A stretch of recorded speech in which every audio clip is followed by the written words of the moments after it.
I want you to take me through growing up in the city. Now, a lot of times on the show, when we get to the city kids, it's a little bit not difficult for us, but it's hard to like get that image of how city kids grew up because we're both trash from the suburbs, fucking riding dirt bikes and construction sites and jumping creeks and all that kind of stuff. So I just want to get, before we get into the questions, is, take me through how you grew up in the city. I know your family, you guys are kind of in the Union Square area mostly, right? So, I grew up in the East Village, but we moved down there when I was like in 4th grade. So before that, I was like on Upper East Side and then Upper West Side.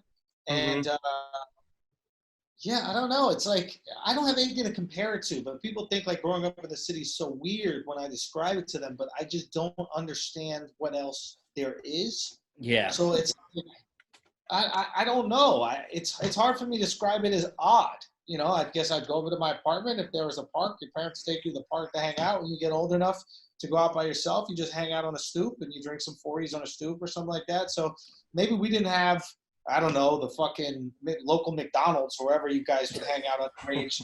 But like, that was what we did. We just kind of found some place outside. But and that's good. And I want to get into that more specifically, but before we get into that, tell me, like, what did your mom and dad do growing up? Your mom, it was a dancer, correct? Or is a dancer? My folks had a ballroom dance studio. Kid's all fucking class. These are learned fucking people he comes from. Learned people. Were we doing good on the cash at this point? Like, were your parents doing well, or did they start at the bottom? No, well, I think my mom is like dirt poor from Scotland, came here, and then she becomes like the best dancer of her generation. She was like 3-time U.S. ballroom dance champion, and she was just like, what? I didn't know that. She's a beast, man. She's a beast. So it's like she came here, and then my dad grew up in Manhattan, and then like when he was a teenager, they moved to Jersey, to Montclair, New Jersey, and then he was in the Army, and then he got out of the Army. He was in Baltimore, and then he got into the news business. And he was like at the same news station as Oprah. And then he came up to, it's crazy. And then, matter of fact, a friend of his used to get head from Oprah. And shut up. Dude. Yeah. I said this the other day. I said it on Twitter.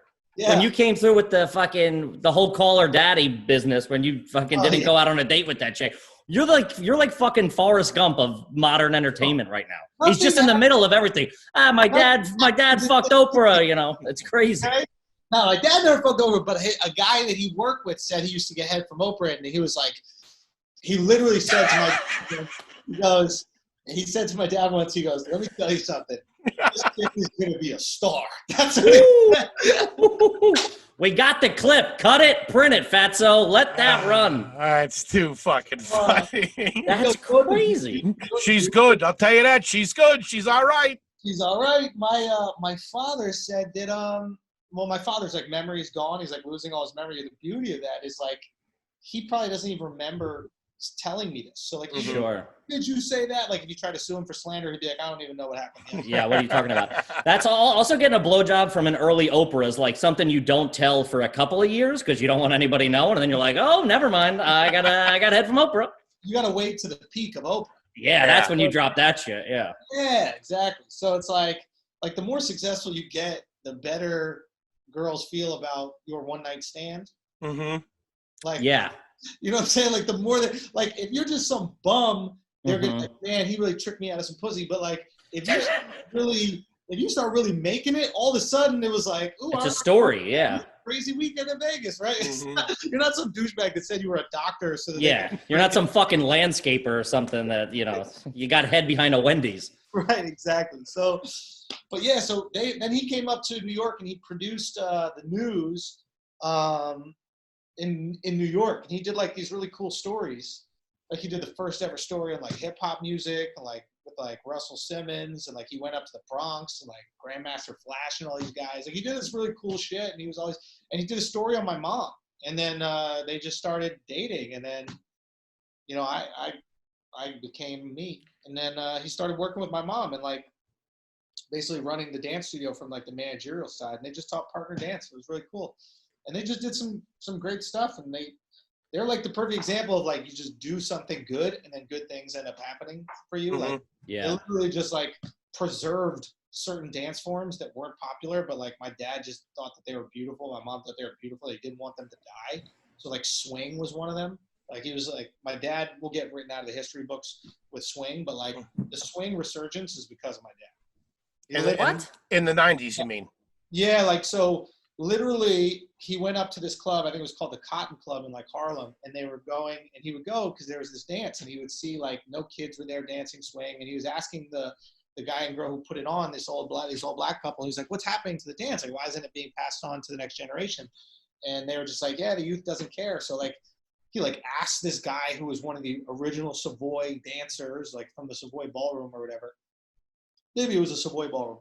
And I don't even know what that is. So that's Foley's never been in a ballroom, so. But in a ball pit. A lot better than the Cotton Club, I think. Yeah, it's a little nicer than the Cotton Club. It's not in Harlem. So they just like, he was like, hey, can you just teach this dance to some of our teachers? We'd like to just like keep this going. And my parents would put on these like swing dances, like at random like restaurants and shit like that, just creating a place for people to go out and like partner dance since they were teaching lessons. And then swing exploded. Like it exploded. That shit was hot for a while. It was huge in LA too. There was a thing called West Coast Swing in LA. There was that movie Swingers where it's and the style of swing that my parents taught and that was taught in my parents' school by these like swing legends ends up becoming the big style, and none of the other studios taught that style. So everyone came there. It was like the perfect example of like, yo, just do things for the right reason and then you'll get rewarded monetarily. Yeah. Jesus. And I just remember going to the studio and there'd be like fucking 40 people in every single room, and the studio got bigger, and it was like, what a crazy thing. So we're talking about classy people here, and I like that. But this is the one thing I want to know. I don't know if they're like classy people. Like, so my mom is like well, immigrants can go either way. We found out a real Scottish woman from like the hood outside Glasgow. Like if I say her neighborhood to Scottish people, they're like, oh, like real rough shit, dog. Yeah. And then my dad's probably on the little like bougier stuff.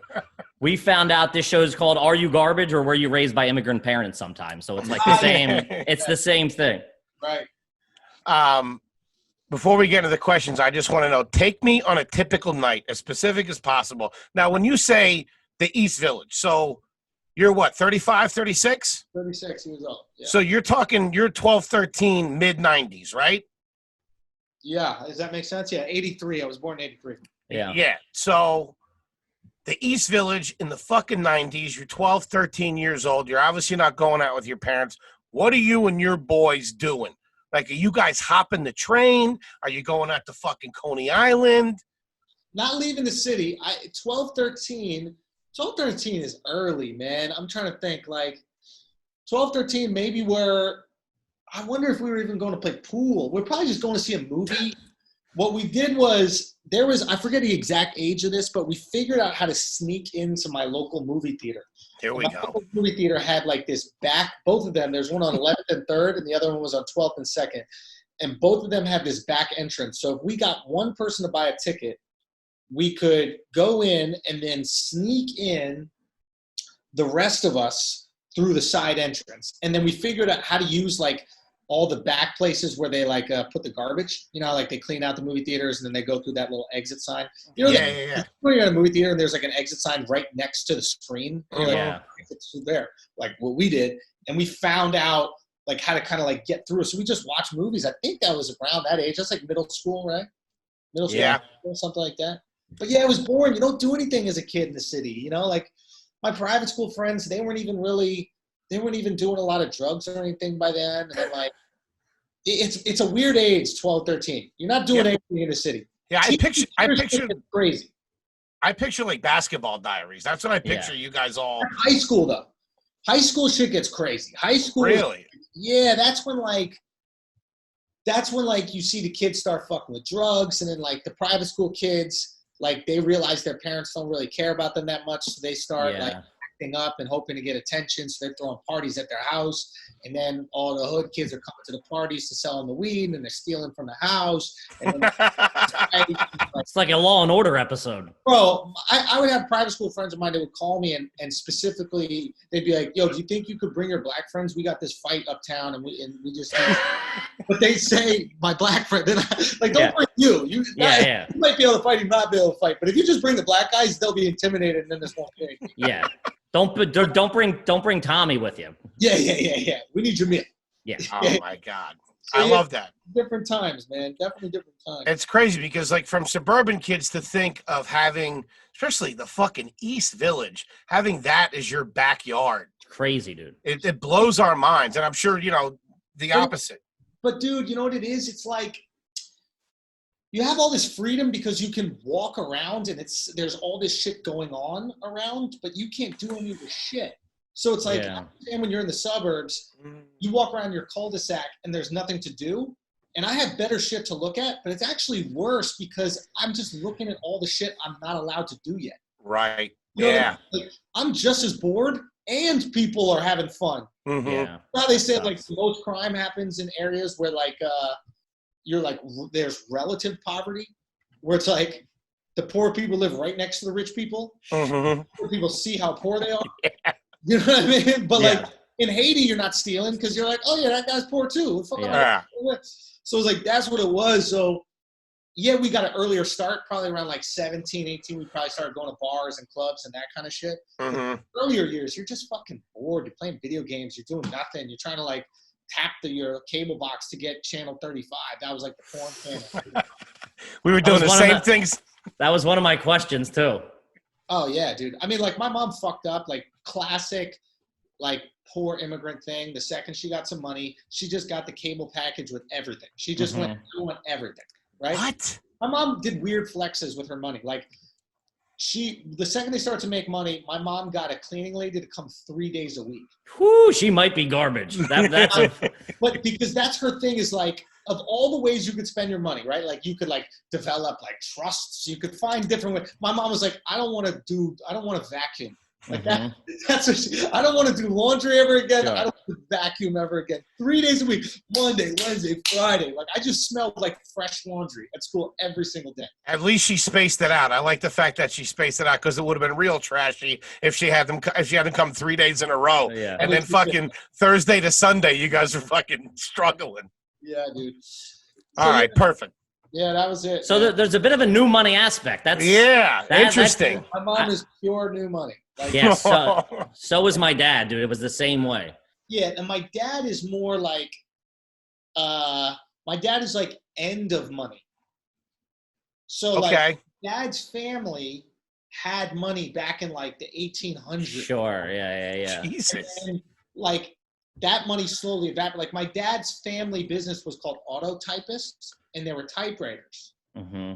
So my grandfather and like my great grandfather, I think, were in the typewriter business. So like basically you're just seeing the end, right? Yeah. It's kind of like falling apart. But rich people don't stop acting like they're rich. Yes. No, not at all. Not at all, dude. They got to keep up appearances, man. Especially Manhattan or New York. You got to keep up fucking appearances. I remember my girl telling me like her grandparents, like they were broke by the time that they were like dead pretty much. But they made maybe like they had like $150,000. They like gave away $100,000 of that $150,000 to charity because that's what rich people did. Like, so they had to show, yeah. They would rather front like they had money than have people. Wow. So your dad's not like driving around the city in his own limousine, like driving and then hopping into the back when he pulls up to a light. My dad wasn't part of the generation with like money. It was part of the end of it. Yeah. Okay. But that legacy kind of stuck through.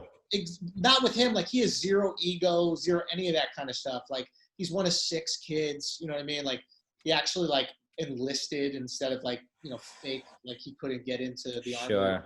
And he had flat feet or what everybody else in the family probably did. Asthma or something. Yeah. Exactly. So it's like, no, he's a real one about it. But it just is interesting to see that like kind of downward trend.